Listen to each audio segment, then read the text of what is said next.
Bi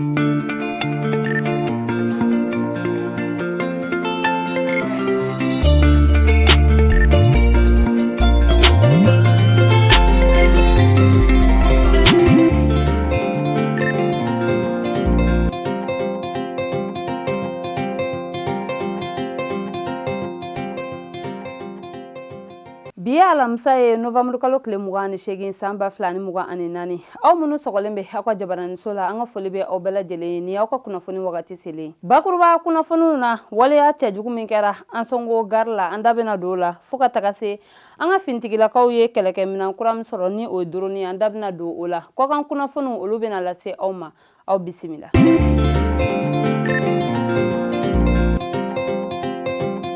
Ina fɔ n bɔra k'a fɔ aw ɲɛna cogoya min na tarata don novembre kalo tile 26 san 2024 an sɔngokaw fɛ Gawo marabolo la an sɔngo maire ka dangan fɔlɔ ni o ye maire ka premier adjoint ye o denkɛ Seyidu maa dɔ ye mugujugu wuli o la a kelen kɔ k'a ka ni waleya cɛjugu in kɛ a bolila a bolilen kɔfɛ maaw ye Seyidu ta ka taa ni a ye an sɔngo CCRF la yaasa a bɛ se ka furakɛli sɔrɔ cogoya min na ni wagati in kɔni na Seyidu kɔni a ye furakɛli sɔrɔ wa a kɛnɛyara kosɛbɛ maa min ye nin baara kɛ halisa tɛgɛ kɔni ma se ka da a kan wa fana fɛn min ye a bila ni waleya cɛjugu in na o ma se k'a dɔn nka sɛgɛsɛgɛliw bɛ sen na yaasa maa min ye nin waleya cɛjugu in kɛ ka se ka a tigi minɛ.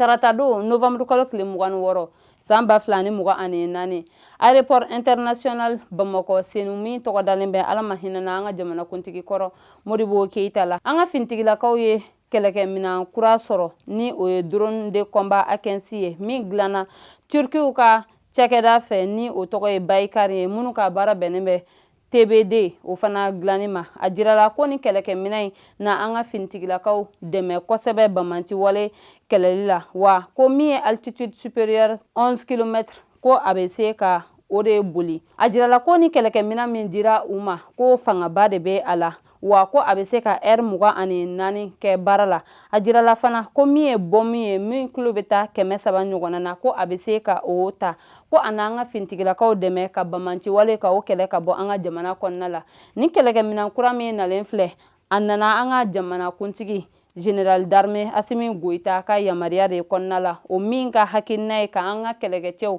ka kɛlɛkɛminan ɲumanw ka o di u ma yaasa u bɛ se ka bamanci wale ka o kɛlɛ ka lakana sabati an ka jamana kɔnɔna la cogoya min na an ka ministre de défense ni o ye an ka lakana ministre ye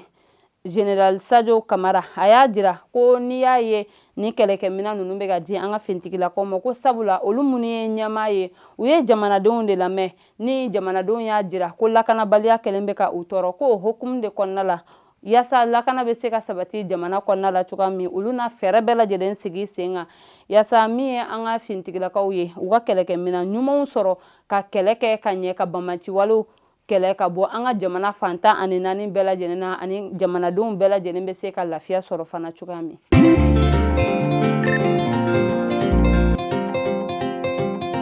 Tɛnɛndo novembre kalo tile 25 san 2024 Kayi marabolo la sandarekaw fɛ an ka fintigilakaw daga yɔrɔ min bɛ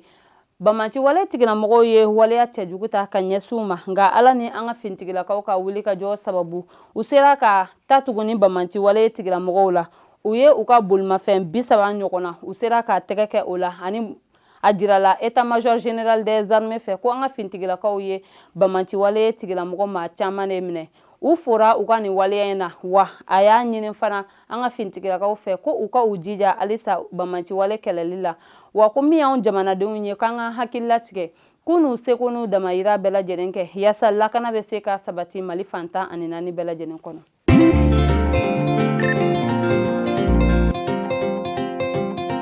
Tarata don novembre kalo tile 26 san 2024 décret dɔ bɔra an ka premier ministre général de division Abdoulaye Maïga fɛ ni k'a jira ko Mamadou Touré ni ale tun ye primature directeur de cabinet ka dangan ye ka ale nommé k'ale kɛ primature directeur de cabinet ye.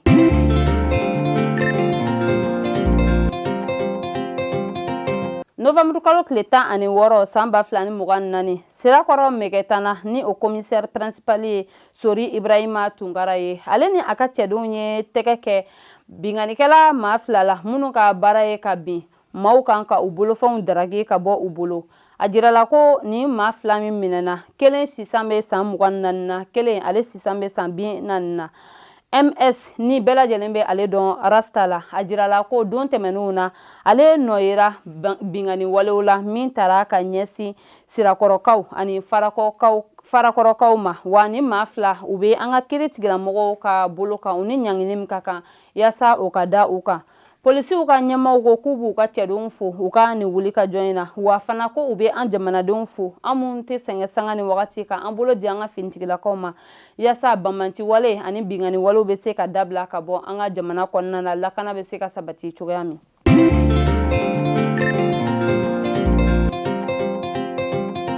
Novembre kalo tile 26 san 2024 Bari Gold Corporation n'u ka baara bɛnnen bɛ sanu baara ma an ka jamana kɔnɔna la. Olu ka ɲɛma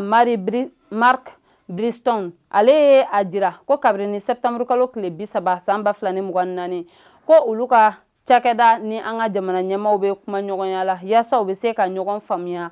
cogoya min na sanu barali ko kan u ni ɲɔgɔn cɛ, a tɔnɔw bɛ tila cogoya min na ko u bɛ o ko wuli ka jɔ la. Wa fana a y'a jira ko u ka maa 4 minɛnen don ka datugu ko u tɛ u datugu kun dɔn, ko olu kɔni n'u seko n'u damayira bɛɛ lajɛlen kɛ yasa u ni an ka ɲɛmaw bɛ se ka bɛn fɔla cogoya min na ani u ka maa 4 min minɛlen bɛ ka datugu olu bɛ se ka labila cogoya min na.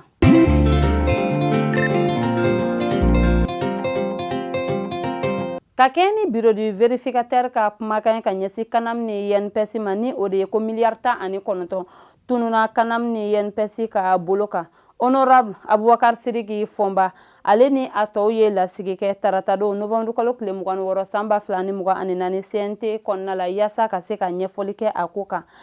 A y'a jira ko miliyari 19 min tununa ko Kanam ma dun wa INPS ma dun, nka ko maaw de bɛ yen nɔ. Kanam ni INPS ka juru bɛ maa minnu na ni olu ma o sara fɔlɔ. A y'a jira ko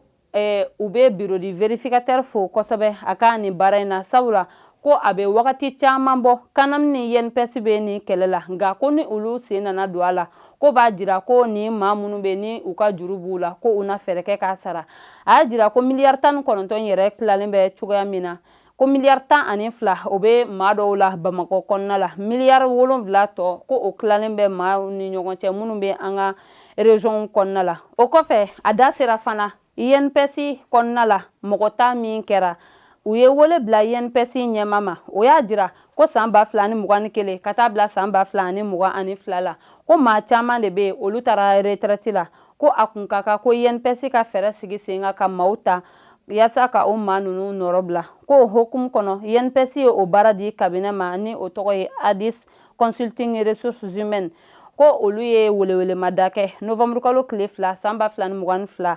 ko maaw ka taa u ka sɛbɛnfuraw bila maa minnu bɛ n'u b'a fɛ ka baara kɛ INPS kɔnɔ, ko o baara kun cɛra décembre kalo tile 2 san 2022 kɔnɔna la. Wa fana ko maa minnu taara o ye maaw ye minnu bɛ INPS kɔnɔ stage la a bɛ san caman bɔ ani maa minnu fana bɛ ni lejura bɛ u la. Wa a y'a jira fana ko n'i y'a ye maa dɔw bɛ yen nɔ ko olu ma ta, ko a jirala ko INPS maa dɔw bɛ u sen bɛ yuruguyurugu ko dɔw la, ko sɛgɛsɛgɛli kan ka kɛ u ka ko la yanni u ka baaraw ka daminɛ INPS kɔnɔna la. O kɔfɛ fɛnɛ a y'a jira ko INPS ni jamana wɛrɛw bɛ kuma ɲɔgɔnya la yasa an ka maliyɛnden minnu bɛ kɔ kan ni u bɛna taa retraite la u ka se ka pension sɔrɔ. O kɔfɛ a y'a jira fana ko Kanam ni INPS ani CMSS ko u bɛ jɛkuluba dɔ de la farafinna kɔnɔna la ni o ye conférence interafricaine de la prévoyance sociale ye, ko olu tɛna sɔn cogoya si de la kumakan ka fɔw ma, kumakan min bɛ kɛ dɔgɔyalima ye ka ɲɛsin olu ma diɲɛma ɲɛkɔrɔ. Ko o hukumu de kɔnɔ u ye nin sigikafɔ in boloda yasa ka diɲɛma la kunnafoni ni miliyari 19 ani nin kumakan minnu fɔlen bɛ ni o ye tali fana ye INPS kɔnɔ. O kɔfɛ a kumana fana u ka projet min bɛ yen ni o ye ARISI ye ni o bɛ wele nanzarakan na, promouvoir la résilience du système de santé inclusif pour tous, ni an b'a fɔ o ma bamanankan na ko kɛnɛya yiriwa, ni o ɲɛsin bɛ maliyɛn miliyɔn 15 ɲɔgɔnna ma. A y'a jira ko nin projet in bɛna kɛ Mali fan 14 bɛɛ lajɛlen la, ni o ye Kulikoro mara, Segu, Mopti, Gao, Tombouctou fo ka taga se Bamako ma. Ko nin na kɛ sababu de ye ka anw jamanadenw ka an dɛmɛ kɛnɛyako nasira la. A y'a jira fana ko nin projet min filɛ nin ye ko o ye ka projet dɔ de ye tɔ lase, ne o bɛ wele nazarakan na ko projet accélérer les progrès vers la couverture sanitaire universelle au Mali. Ko o projet ni u y'o kɛ ka tɛmɛ, ni o kɛra sababu ye ka u dɛmɛ ka dɔgɔtɔrɔso caman jɔ, dɔgɔtɔrɔso minnu fana bɛ yen nɔ ni olu kun mago bɛ dɛmɛ la ka dɛmɛ lase u ma, ani u ye baara caman kɛ o kɔnɔna la. Ko mun ye u ka projet ADIS fana ye, ko o fana kan ka u dɛmɛ ka baara caman de kɛ kɛnɛyako nasira la. Wa a y'a jira fana ko min yɛrɛ dusumakasa bɛ olu la, o de ye ko jamana ka kɛnɛya cakɛda baarakɛla dɔw bɛ jamanaden dɔw kumaniya ka bɔ jamana ka cakɛda kɛnɛyasow ma ka taga ni u ye u ka kilinikiw la. Ko nin ye nisɔngoyako ye min bɛ olu tɔɔrɔ kosɛbɛ. Wa a y'a jira fana ko min ye jamana ka kɛnɛyaso ye, ko a mako bɛ halisa furakɛlikɛlaw la, ni o ye dɔgɔtɔrɔw ye. Ko u bɛ o welewelemada kɛ an ka ɲɛmaw yɔrɔ, ko halisa u ka fɛɛrɛ sigi sen kan yaasa min ye jamana ka kɛnɛyaso ye a bɛ se ka maa caman sɔrɔ, ani jamanadenw bɛ se ka nimisi wasa sɔrɔ cogoya min na kɛnɛya ta fanfɛla la. Wa yaasa ka kuma kuncɛ, honorable y'a welewelemada kɛ ko maa o maa de bɛ yen n'i b'a fɛ halisa ka kunnafoniya sɔrɔ nin ko kan, ko olu labɛnnen don sanga ani wagati ka bɛɛ lajɛlen bisimila ka ɲɛfɔli kɛ maaw ye.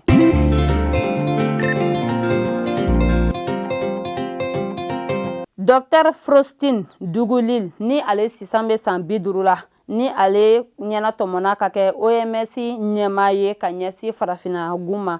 Kunnafoniw bɔra kunu araba novembre kalo tile 27 san 2024 k'a jira ko ale fatura Inde jamana kan k'a sɔrɔ a bɛ ka a yɛrɛ furakɛ. Tanzanie parlement ɲɛmaa ale de ye a jira ko min y'a su ye fɛɛrɛ bɛ ka sigi sen kan yaasa ka na o di a somɔgɔw ma, wa ko min ye a ka sudon ye o kuma o n'a fɔ kɔfɛ, nka a kɔni da ma don kun min na kun min y'a to ni a fatura a da kɔni ma se o yɔrɔ ma.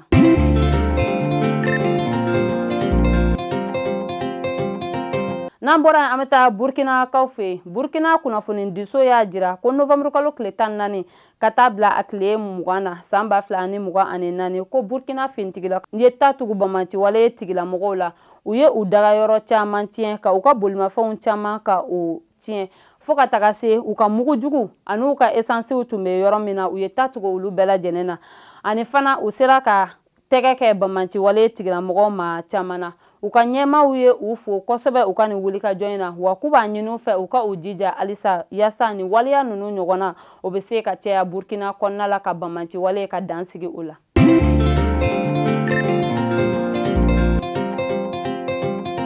Ni ne bɛ dan sigi an ka bi kunnafoniw na, an tɛ sɛgɛn an tɛ ɲinɛ, an b'an ka dibilibara kɛbagaw fo sabula olu jɔyɔrɔ ka bon kosɛbɛ an ka baara in na. An b'a fɔ k'Ala ka basigi sabati an ka jamana kɔnɔna la. Ala ka sankɔrɔta di an ka finitigilakaw ma, minnu tanyara Ala ka hinɛ olu la, minnu yɛrɛ joginnen don Ala ka lafiya kɛ u ye. Ni Ala m'an ka jɔnya jɔ an na, an bɛ ɲɔgɔn sɔrɔ yan nɔ sini ka kunnafoni di aw ma ladiriya la. Shukuran.